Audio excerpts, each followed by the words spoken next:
Tu sais ce qui est fou? Chaque seconde, 9000 transactions passent par Visa. Et pourtant, Visa ne prête pas d'argent, n'émet pas de carte, ne gère aucun compte bancaire.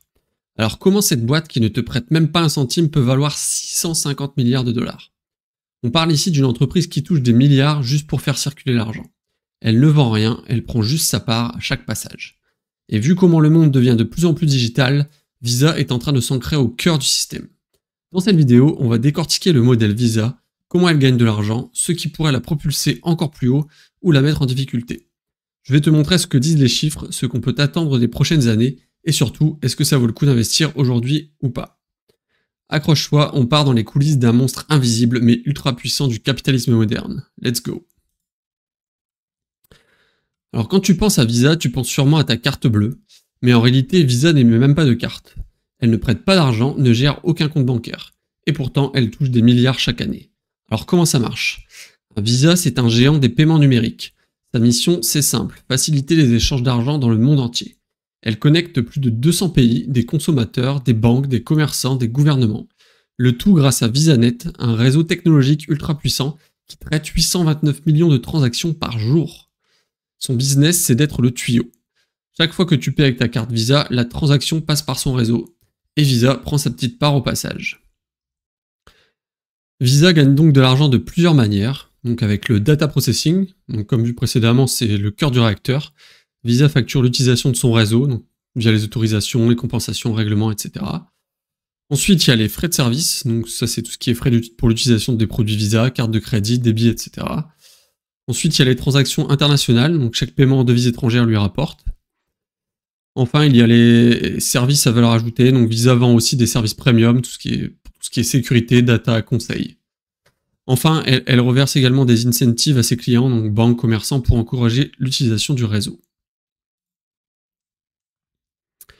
Donc à qui vend-elle ses services? Donc Visa travaille avec près de 14 500 institutions financières, banques, néobanques, fintech, etc. Ce sont elles qui émettent les cartes Visa aux consommateurs ou aux entreprises. Côté commerçant, Visa est accepté dans plus de 150 millions de points de vente, du petit café du coin à Amazon. Son vrai pouvoir, elle ne vend rien directement au grand public, elle est l'infrastructure invisible qui fait tourner l'économie moderne.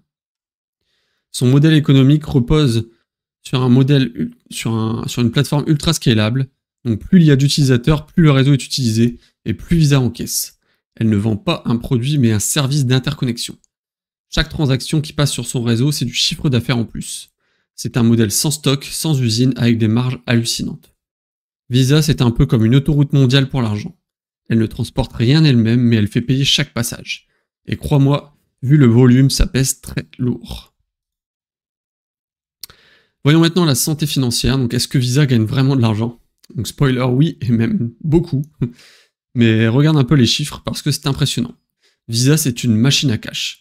En 2024, l'entreprise a généré 35,3 milliards de dollars de chiffre d'affaires, soit une progression de 18% en seulement 2 ans. Mais ce qui bluffe le plus, c'est la rentabilité. En 2024, Visa a dégagé près de 19 milliards de dollars de bénéfices nets. Ça représente plus de 53% de marge nette. Autrement dit, pour chaque euro gagné, plus de 50 centimes finissent dans la poche des actionnaires. C'est rare, même chez les plus grandes entreprises du monde. Et le cash dans tout ça? Eh bien, Visa génère aussi énormément de trésorerie. En 2024, son cash flow libre a dépassé les 19 milliards. Ce sont des fonds qu'elle peut réinvestir, distribuer en dividendes ou utiliser pour racheter ses propres actions. Elle est littéralement autofinancée, pas besoin de lever de l'argent ou de s'endetter pour croître. Donc niveau stabilité, c'est du béton. Elle a 16,5 milliards de dollars en trésorerie disponible pour seulement 21,9 milliards de dette totale. Ça veut dire que la dette est parfaitement maîtrisée, surtout pour une entreprise qui génère autant de cash chaque année. Et les marges sont tout simplement exceptionnelles. Donc comme on l'a vu juste avant, la marge nette est à 53%. Et la marge en free cash flow est à environ 54%. C'est clairement le rêve de n'importe quel investisseur long terme. Visa a un modèle scalable, rentable et sans gros besoins en capital. Donc Visa est une entreprise clairement extrêmement profitable, très bien gérée et financièrement solide. C'est le genre de business qui peut traverser les tempêtes économiques sans broncher. Et c'est justement ce qu'on va voir ensuite. Quels sont ses concurrents? Est-ce que son avantage est durable? Donc Visa, face à la concurrence, peut-elle garder son avance? Mais oui, Visa est un géant, Mais même les géants ne sont pas seuls sur leur terrain. Et dans le monde du paiement, la concurrence est intense, diverse et en pleine transformation. Donc Visa affronte plusieurs grands noms au niveau mondial. On peut notamment citer le duopole qu'elle fait avec Mastercard, son plus gros concurrent. Mais on peut également parler d'American Express ou encore de Discover ou JCB par exemple au Japon. Mais clairement, on peut voir que Visa reste le leader incontesté en volume, nombre de cartes et transactions. Donc Mastercard reste un sérieux challenger, notamment en innovation. Et ouais, après, on peut parler par exemple de UnionPay en Chine, ou des réseaux locaux comme Interact au Canada, qui dominent leur marché, mais qui restent vraiment négligeables par rapport au volume émis par Visa. Donc qu'est-ce qui rend Visa si puissant? Eh bien, c'est une présence mondiale dans plus de 200 pays, une infrastructure ultra fiable, donc le réseau VisaNet, un réseau d'acceptation gigantesque, plus de 150 millions de points de vente, des marges exceptionnelles grâce à son modèle léger, mais aussi une vraie force de frappe technologique. Visa investit massivement dans l'intelligence artificielle, la cybersécurité et la tokenisation. Et avec son approche de réseau, elle peut traiter tout type de flux, paiement entre particuliers, entreprises, administration, etc. Au niveau des tendances du secteur, donc le monde du paiement est en pleine révolution digitale, les paiements sans contact explosent, les portefeuilles numériques comme Apple Pay ou Google Pay gagnent du terrain, des alternatives émergent, comme les cryptos ou les paiements en temps réel, etc. Mais bonne nouvelle pour Visa, le marché continue de croître. Plus de 20 000 milliards de dollars de paiements physiques sont encore à digitaliser. Et Visa est bien positionné pour capter cette transition. Mais attention aux nouveaux entrants. Visa doit surveiller de près des acteurs comme les RTP Networks, donc FedNow, UPI, PIX, ou encore des solutions maison des commerçants, comme on parlait avant, donc Amazon, Apple, ou encore Google, qui sortent leurs nouvelles solutions. Ensuite, il y a les fintech agiles qui développent également leur propre rail de paiement. Mais souvent, ces acteurs sont à la fois partenaires et concurrents.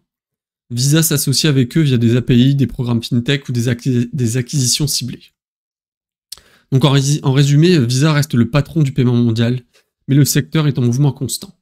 Sa capacité à innover, s'adapter et collaborer sera clé pour garder son avance. Dans la prochaine partie, on va voir si Visa peut encore grandir ou si elle a atteint son plafond. Donc comme on l'a vu juste avant, Visa est déjà un géant. Mais ce qui est fascinant, c'est qu'elle n'a pas encore atteint son plein potentiel. On parle ici d'un marché massif, encore largement sous-exploité. Et Visa est bien positionné pour en capter une énorme part. Selon les estimations internes de Visa, plus de 20 000 milliards de dollars de paiements physiques sont encore effectués en espèces, par chèque ou par virement classique. Et ça, c'est juste sur le segment grand public. Mais le plus gros gisement de croissance se trouve ailleurs, dans les paiements B2B, qui est un marché colossal estimé à 200 000 milliards de dollars par an. Visa estime que 145 000 milliards concernent uniquement les flux B2B entre entreprises. Et aujourd'hui, moins de 10% de ces paiements passent par des solutions digitales comme celle de Visa. Tu vois le potentiel? On en est encore au tout début de la transition numérique, notamment pour les entreprises. Ensuite, d'un point de vue de l'innovation, Visa ne se contente plus de traiter uniquement les paiements en magasin. Elle développe une vraie galaxie de services pour capter de nouveaux flux. Donc avec Visa Direct par exemple, qui est un transfert d'argent instantané entre particuliers, entreprises ou gouvernements. Donc en 2024, 10 milliards de transactions ont été traitées via ce réseau. Ensuite, il y a la solution Visa B2B Connect, qui est une solution dédiée aux paiements internationaux entre entreprises, conçue pour remplacer les virements bancaires complexes et lents. Ensuite, il y a la tokenisation. Avec plus de 11,5 milliards de tokens générés, Visa sécurise les paiements digitaux et s'impose comme un acteur clé de la cybersécurité. Enfin, il y a également le Tap to Pay ou le Click to Pay, qui est une simplification des paiements sans contact et en ligne, de plus en plus adoptée à l'échelle mondiale. Et Visa ne s'arrête pas là, elle multiplie les acquisitions stratégiques, comme Pismo, donc dans le core banking, ou encore Featurespace, donc c'est l'intelligence artificielle contre la fraude, et tout ceci pour renforcer son offre. Au niveau des prévisions de croissance, les analystes restent vraiment optimistes. Le chiffre d'affaires de Visa pourrait doubler d'ici 2030, porté par la digitalisation des paiements. Les flux B2B et les services à valeur ajoutée devraient représenter une part croissante du revenu. Et surtout, le modèle de Visa est scalable. Elle peut croître sans exploser ses coûts, ce qui booste les marges et les bénéfices par action. En résumé, Visa n'est pas qu'un mastodonte de la carte bleue. C'est une entreprise tech en pleine mutation qui s'attaque à des marchés encore largement inexploités. Le potentiel, clairement énorme. Et la vraie question maintenant, c'est qu'est-ce qui pourrait freiner cette croissance? C'est ce qu'on va voir tout de suite dans la prochaine partie, donc avec les risques et signaux d'alerte. Donc clairement, Visa semble inarrêtable, mais aucune entreprise n'est à l'abri de gros défis. Et dans le cas de Visa, certains risques pourraient sérieusement freiner sa croissance. Donc l'un des points, c'est le couperet de la régulation, puisque Visa est sous le radar des régulateurs du monde entier. Pourquoi? Parce qu'elle est au cœur du système financier et qu'elle touche de l'argent à chaque transaction. Les gouvernements veulent limiter les frais que Visa peut facturer, imposer des règles de transparence sur ses pratiques commerciales, et forcer une concurrence plus ouverte, surtout en Europe et aux États-Unis. Donc par exemple, aux États-Unis, des lois comme le Dodd-Frank Act plafonnent déjà les commissions sur les paiements par carte de débit. En Europe, l'IFR impose par exemple un plafond strict sur les commissions interbancaires. Et enfin, des pays comme le Brésil, l'Inde ou la Chine poussent leurs propres réseaux locaux, limitant l'expansion de Visa. Résultat, ces régulations pourraient réduire les revenus, augmenter les coûts de conformité et ralentir sa croissance. Ensuite, deuxième point, il y a la concurrence qui est de plus en plus agressive, puisque Visa n'affronte plus seulement Mastercard ou American Express, elle doit faire face à des réseaux domestiques soutenus par les États, donc PayX au Brésil, UPI en Inde, ou encore des wallets numériques qui prennent une place énorme, donc comme on l'a vu précédemment, Apple Pay, Google Pay, PayPal, ou Amazon Pay. Ensuite, il y a également de plus en plus de fintech innovants qui créent leur propre système de paiement, ou alors encore des réseaux en temps réel, RTP, qui contournent totalement VisaNet. Le danger, eh bien, c'est qu'une part croissante des paiements échappe au modèle traditionnel de Visa, et ces nouveaux acteurs sont plus rapides, plus flexibles et souvent moins chers. Ensuite, au niveau macroéconomique, Visa est certes rentable, mais pas immune au cycle économique. En cas de récession, les volumes de paiement chutent, forcément, et les consommateurs réduisent leurs dépenses. Les transactions transfrontalières très rentables sont particulièrement touchées. Exemple, en 2020, pendant la pandémie, les revenus liés aux paiements internationaux ont fortement reculé, malgré le maintien global des opérations. En quatrième point, on peut voir qu'il y a eu certaines erreurs dans le passé.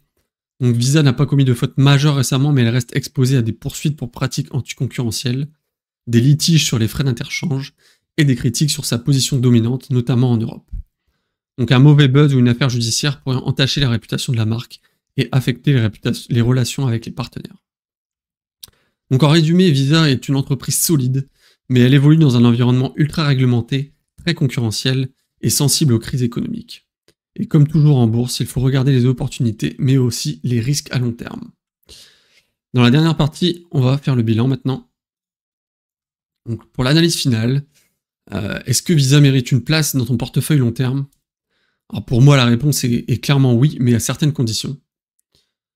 Donc ce qui joue en faveur de Visa, c'est un modèle économique ultra rentable, donc plus de 50% de marge nette, une position dominante mondiale sur un secteur en croissance, une exposition massive au passage du cash au digital, surtout dans les pays émergents, ensuite un pipeline de croissance impressionnant, donc avec le B2B, Visa Direct, services à valeur ajoutée, etc.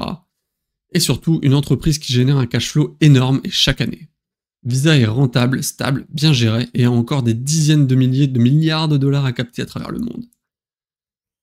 Alors par contre, il y a des points de vigilance. Donc comme on l'a vu juste avant, il y a les régulations qui sont de plus en plus strictes et donc qui pourraient limiter ses marges, notamment aux États-Unis et en Europe. Il y a beaucoup de concurrents alternatifs qui grignotent certains flux. Et ensuite, il y a une dépendance au volume des paiements mondiaux, donc une sensibilité au cycle économique. Bref, Visa n'est pas sans risque, mais elle a les reins solides pour naviguer ces tempêtes. Niveau valorisation, donc on en est où? Au moment où je tourne cette vidéo, Visa se traite autour de 29 fois ses bénéfices. Donc c'est pas donné, mais c'est le prix d'une entreprise d'élite avec des marges premium et une croissance régulière. Donc quand on voit la croissance des bénéfices, c'est magnifique. Très peu d'entreprises peuvent prétendre montrer une telle courbe. Après, donc Visa prévoit une croissance de ses bénéfices par action de l'ordre de 12% pour 2025. Et maintenant, si on part sur une estimation prudente, donc au niveau de la croissance, on peut partir sur 10% pour prendre une marge de sécurité. et ensuite partir sur un multiple de valorisation de 26. Et donc on arrive sur une zone d'achat intéressante autour des 270$, ce qui offrirait un rendement supérieur à 10%. Donc pour moi, si tu veux acheter Visa, une bonne zone d'entrée serait aux alentours des 270$, donc en cas de correction de marché. Et en dessous, c'est carrément une opportunité rare. Mais attention, Visa ne sera probablement jamais bon marché. C'est une entreprise que tu paies pour sa résilience et sa constance. Donc pour conclure, si tu es déjà actionnaire, Visa pour moi est clairement à conserver, ça reste une valeur sûre à long terme. Et si tu veux entrer, il faut pour moi attendre une respiration de marché ou faire une rentrée progressive via du DCA comme classique. Mais pour moi, oui, la première zone d'achat pour Visa, c'est autour de 270$. Et clairement, si tu peux y rentrer, c'est un pilier potentiel d'un portefeuille pour du long terme. Donc dis-moi en commentaire ce que tu penses de Visa. Est-ce que tu la vois encore croître ou est-ce que son meilleur est déjà derrière elle? Et si tu veux recevoir mes prochaines analyses détaillées, inscris-toi à la newsletter, le lien est en description. Merci d'avoir regardé cette vidéo jusqu'à la fin et abonne-toi si ça t'a plu. On se retrouve très vite pour une nouvelle vidéo.